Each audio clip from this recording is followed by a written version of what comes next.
Aujourd'hui, littéralement juste avant le webinaire, nous avons reçu ce document sous le numéro 779-5-R-30S, dossier numéro 45-190.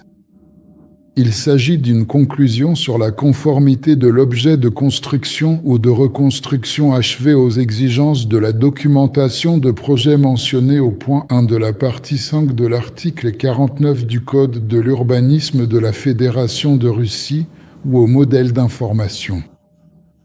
La présente conclusion a été délivrée à la SARL, Sovelmash, OGRN, INN, adresse Moscou, Zelenograd, Constructora Lukina, 16, 1, et confirme que le VIK, Construction Capitale, est un centre d'innovation pour la conception, le développement de technologies, l'organisation de la production expérimentale de moteurs générateurs asynchrones au rendement énergétique avec enroulement combiné et système de gestion. Une série de documents suit.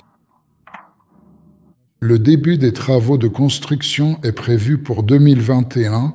La fin des travaux est précisément fixée pour le 23 août 2025, conformément aux exigences de la documentation de projet approuvée, en tenant compte des ajustements importants apportés aux sections de la documentation de projet.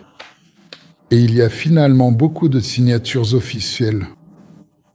Donc, ce document indique que nous avons reçu la conclusion sur l'achèvement des travaux, car il y est mentionné le numéro, le début des travaux, la fin des travaux, tout est conforme aux exigences de la documentation de projet approuvée, en tenant compte des ajustements apportés aux sections de la documentation de projet.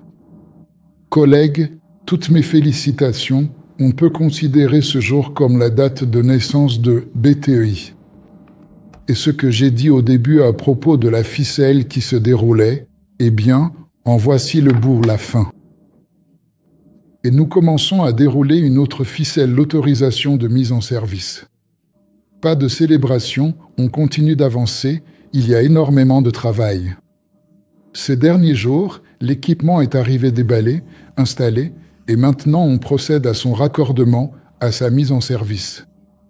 Pas le temps, il faut travailler, travailler et encore travailler.